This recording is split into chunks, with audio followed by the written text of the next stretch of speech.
Lo malo de estar en campo es esto. El jaleo que tienen los animales, por Dios.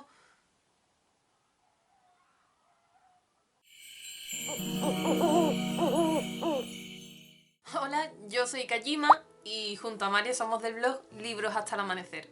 Vais a seguir escuchando ruidos, así que lo siento, en mi casa hay esos ruidos de animales. Hoy os vengo con una reseña, hace muchísimo tiempo que no hago una reseña y como que voy a intentar concentrarme y hacerlo lo mejor que pueda. La reseña que voy a hacer hoy es de El romance de la Vía Láctea, de Lafcadio Hearn y con ilustraciones de Javier Volado.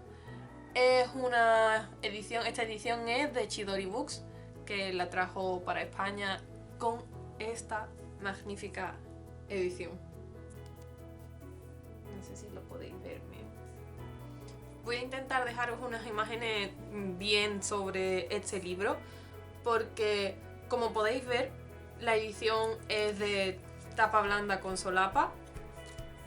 El dibujo es precioso. La edición de Chidori Books está hecha en papel grueso, como de, no sé, brillante. Es precioso y como podéis ver, las ilustraciones acompañan muy bien a todos los relatos y cuentos que tenemos en su interior. Este pequeño libro, que aunque sea pequeño tiene muchísimo contenido, es una recopilación de relatos, mitos, leyendas sobre fantasmas, pero también sobre escritos filosóficos y sociales de Japón. Bueno, de Japón, y uno de ellos algo diferente. Lafcadio hizo esta recopilación porque quien no conozca al autor, la verdad es que aquí lo va a conocer porque también nos presentan al autor. Y es un autor que estuvo en Japón, que vivió la cultura de allí, era extranjero y nos explica, nos da el punto de vista, nos da nos cuenta esas historias y nos las transporta hacia nosotros. Como he dicho, es una recopilación y tiene muchas historias muy variadas dentro de este pequeño libro. Pero la principal, bueno, se supone que la principal es la del romance de la Vía Láctea, que es la que da nombre a este libro, y trata sobre el Tanabata, sobre el mito y la historia que hay detrás de esta festividad japonesa, que si no la conocéis, aquí os la explica muy bien y de forma muy detallada. La historia que da nombre a este libro es por el Tanabata, que es una festividad japonesa. Si no me equivoco, creo que se hace el 7 de julio, porque la historia, aunque no la voy a contar porque es un relato muy corto que merece la pena leerlo si no lo conocéis, trata sobre Orihime y Eikoboshi, y que solamente se pueden ver el séptimo día del séptimo mes lunar del calendario lunisolar. Pues por eso esa festividad se hace el séptimo día del séptimo mes, y aquí os cuenta cuál es la historia de Orihime y Eikoboshi, qué es lo que pasó, porque solamente se pueden ver una vez en el año, porque esta historia no es japonesa, sino que se trajo desde China. Lafcadio os explica de forma muy minuciosa la historia china, la historia japonesa, todas sus variantes, lo que más explica es la historia de la historia, qué es lo que tiene dentro de sí este pequeño relato, esta pequeña historia, las fechas, las traducciones, todo es minucioso en su explicación.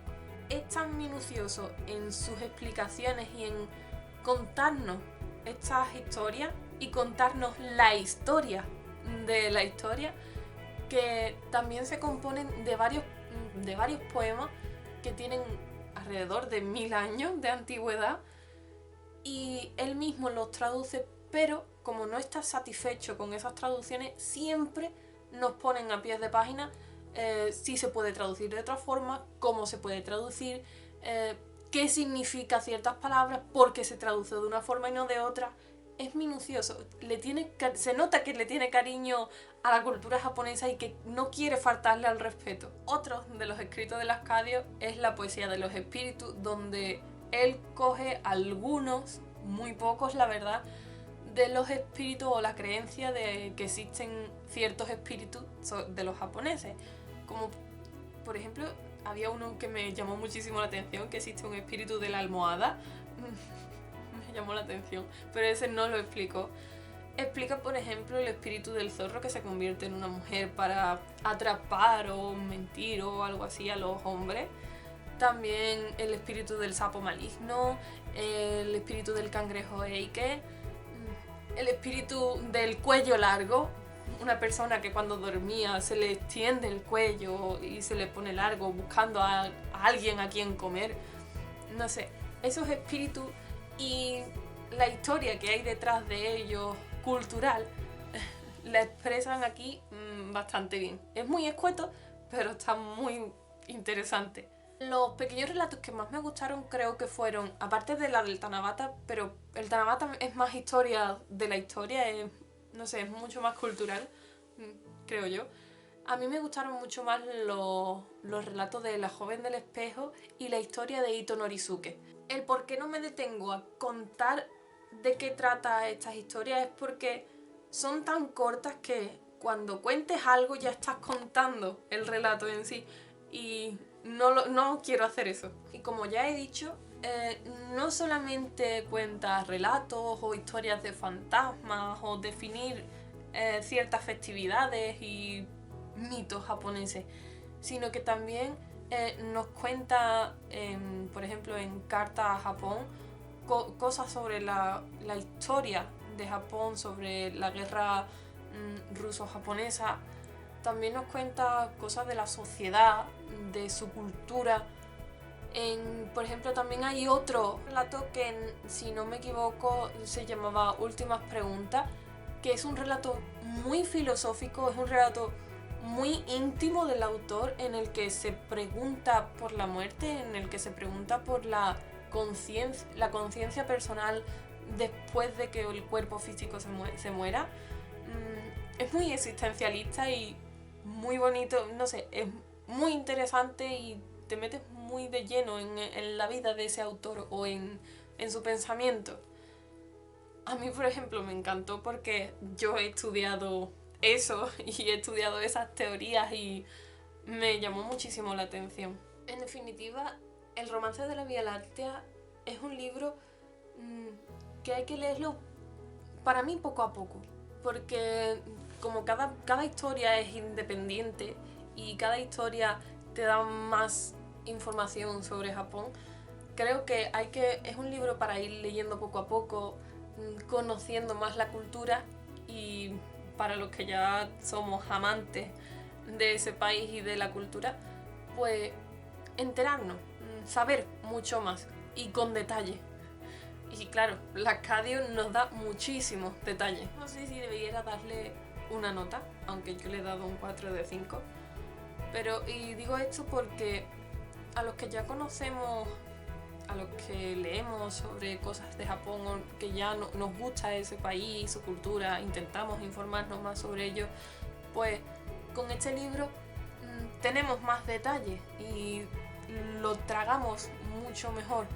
Pero para personas que comiencen a conocer esta cultura, este país, también puede ser muy bueno, aunque quizá le puedan parecer que Ascadio da muchos detalles o mucha historia de la historia. Aún así, creo que es un libro muy bonito y que todo el mundo debería de darle una oportunidad, y más si te gusta Japón. La verdad es que Chidori Books ha hecho un trabajo genial en una de sus primeras publicaciones en físico y yo solamente tengo que darle la enhorabuena. Me ha encantado y muchísimas gracias por darme este ejemplar porque ha sido un disfrute total. Y para todos aquellos que les interese, pues os dejo en la cajita de información dónde podéis conseguir el ebook o el libro en físico, porque ya os digo que merece muchísimo la pena y yo lo he disfrutado de principio a fin. Y nada, Espero que aunque no os haya dado detalles sobre las historias, porque, no sé, creo que dar detalles de las historias es cargarme las historias porque son muy cortitas y tenéis que leerlo y adentraros vosotros mismos sin saber más. Así que nada, nos vemos en otro vídeo y os dejo también la reseña en el blog, en donde no sé si me extenderé un poquito más. Pero bueno, nos vemos en otro vídeo. Adiós. Chao.